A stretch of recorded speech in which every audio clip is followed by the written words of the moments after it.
The Mongol dynasty. Genghis Khan moved his troops into the quasi-Chinese Qin ruled North China in 1211, and in 1215 they destroyed the capital city. Hisson Ogodei conquered all of North China by 1234 and ruled it from 1229 to 1241.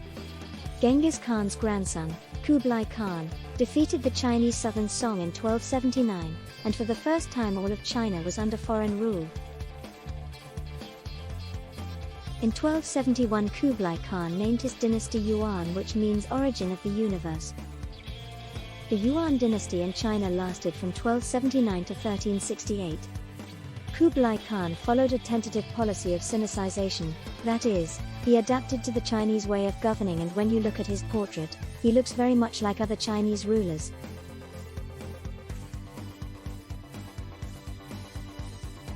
On the other hand, although he used some Chinese in low positions in the government, he abolished the civil service exams, preferred to use Chinese in his bureaucracy, and established separate rules for the Mongols and for the Chinese.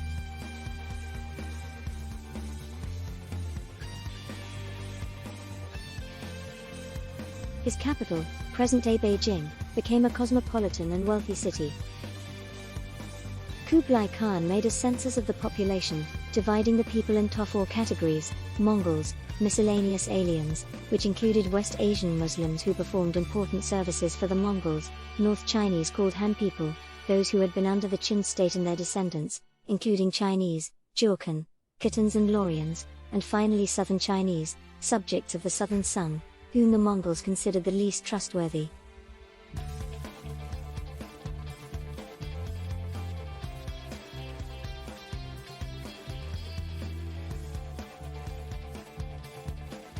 The Mongols could not have ruled China without the help of some of the Chinese elite, and yet they were reluctant to use the Chinese, particularly the Southern Song, in their government.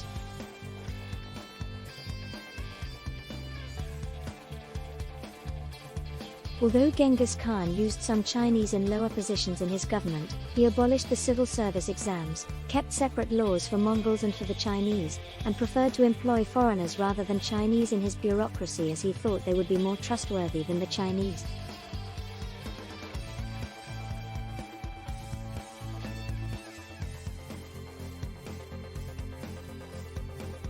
Kublai Khan wanted to support agriculture, and he created an office for stimulation of agriculture. Although many of his people wanted to establish the herding way of life inside the wall, in 1262 he passed an edict prohibiting the nomads' animals from roaming on farmland. He filled grain storage areas in case of future famines, especially in the north where lands had been damaged by constant fighting. The capital had 58 granaries which stored 145,000 shi. 1 shi equals 133 pounds. Marco Polo said he fed 30,000 poor people every day in the capital. He organized the farmers into groups called shi. Each shi was composed of 50 families. They were encouraged to do self-help projects like planting trees, working on irrigation and flood control, stocking rivers and lakes with fish, and promoting silk production. They were to monitor their own members and reward those who worked well and punish those who were lazy. The shi also helped the censor watch over the people. It promoted education in better agricultural techniques and basic literacy. Kublai Khan organized a fixed, regular tax system. The people did not pay their taxes to the local collectors but made just one payment to the central government. The government then paid the nobles. He demanded a great deal of corvée, especially to work on the extensions of the Grand Canal, to link the Yangtze River with his capital in order to get enough grain to the capital, on the postal system, and on construction of palaces and temples.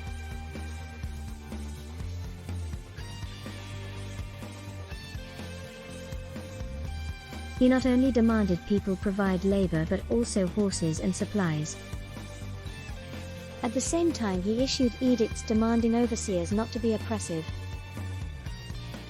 He did not use corvée to get farmers off their land so it could become grazing land. Both overland and maritime trade flourished. The Mongols welcomed foreigners who included Russians, Arabs, Jews, Genoese, and Venetians.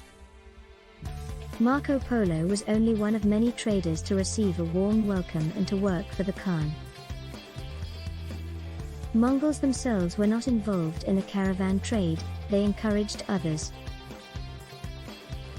Kublai Khan used caravan merchants to gather intelligence, and he protected and encouraged them.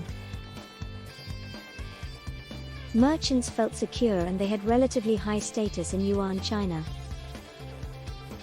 Kublai Khan was the first to put in countrywide use of paper currency. Merchants had to convert foreign metals into paper money when they crossed into China. Artisans got grants of food and did not have to do corvée. Marco Polo was very impressed with trade on the Yangtze. The Mongols used the Grand Canal to transport grain to the capital. Kublai Khan improved the communication system within his empire. At first its main use was for official news, but merchants used the system as well.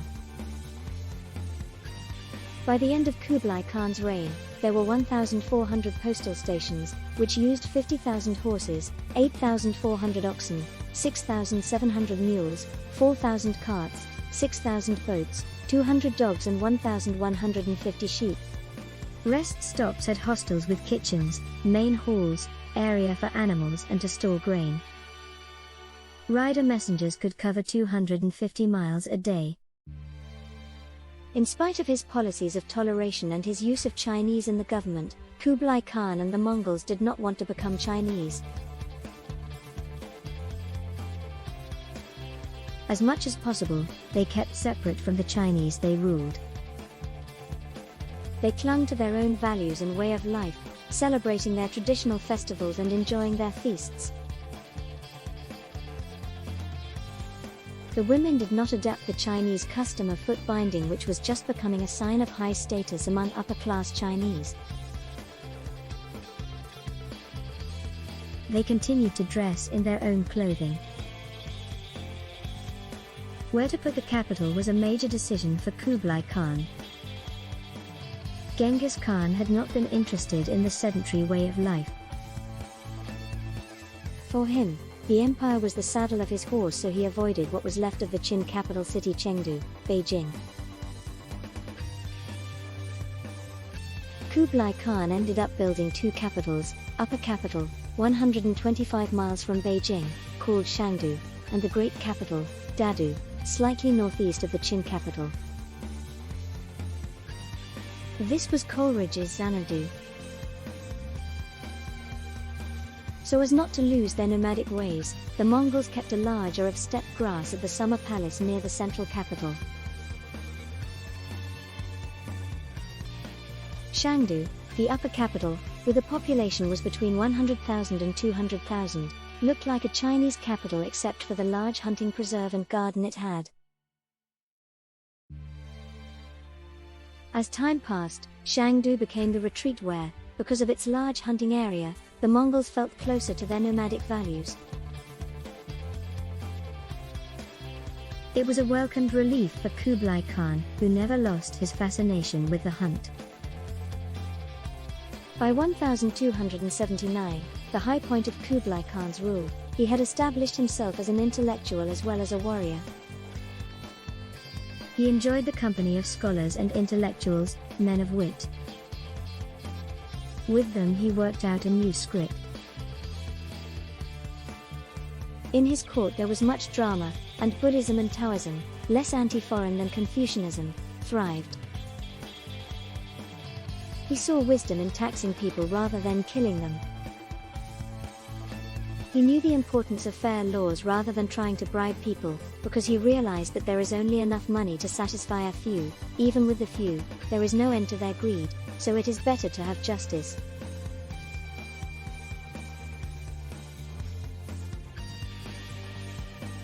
he was tolerant of various religious groups. In order to impress on his fellow Mongols that he was indeed ruler of the world, he encouraged diplomats and traders like Marco Polo from the far west to kowtow in his presence. But after 1279, Kublai Khan's rule began to weaken, and his loss of power fits the familiar pattern of the disintegration of an empire. For one thing, in part to demonstrate that he really did rule the world, he launched two very costly and unsuccessful attacks on Japan. He had hoped a victory against Japan would bolster his image as a successful world conqueror, not a Chinese bureaucrat, and give him legitimacy as the Great Khan.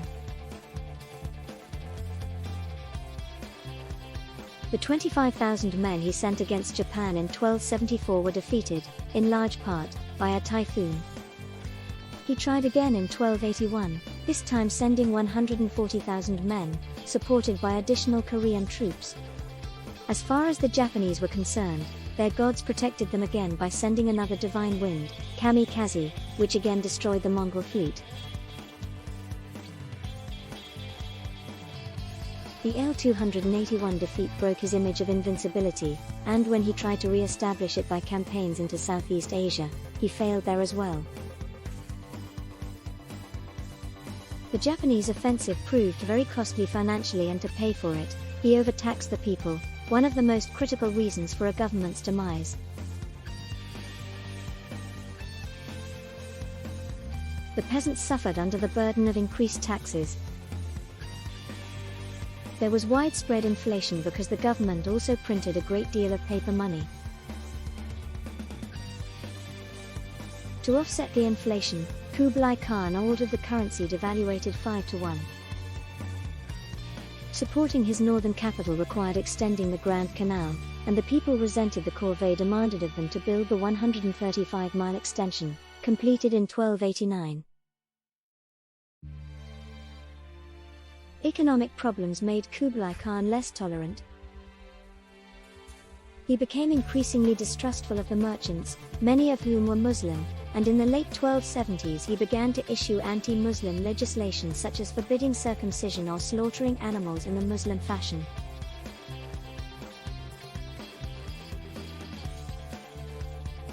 This persecution continued until L-287. At the same time, he was increasingly supportive of Buddhists, which led some of the Buddhist priests to take advantage of their positions. Although Kublai Khan tried to rule as a sage emperor, the Mongols did not adjust to Chinese ways. Ideologically and culturally, the Mongols resisted assimilation and legally tried to stay isolated from the Chinese. They thought Confucianism was anti-foreign, too dense, had too many social restrictions. The Chinese intellectuals turned away from Buddhism, although many Mongols liked it, so Buddhism did not bring them closer to the Chinese, either. Towards the end, Kublai Khan reinstituted the exam and let Chinese serve in lower-level government position, perhaps to try and make the people happier, but the Mongols were always foreigners in Chinese eyes.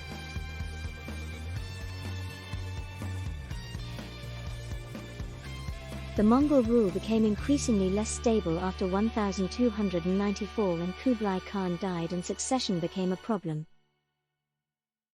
In the period between 1308 to 1333 there were 8 emperors, 2 were assassinated and all died young.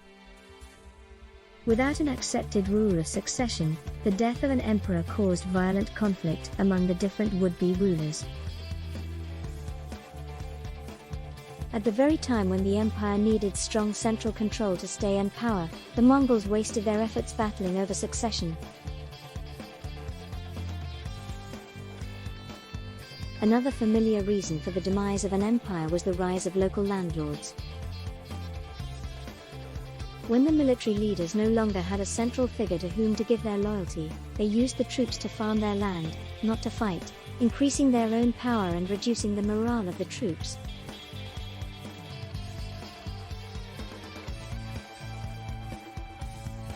The end of the Yuan rule in China came by expulsion and not by absorption.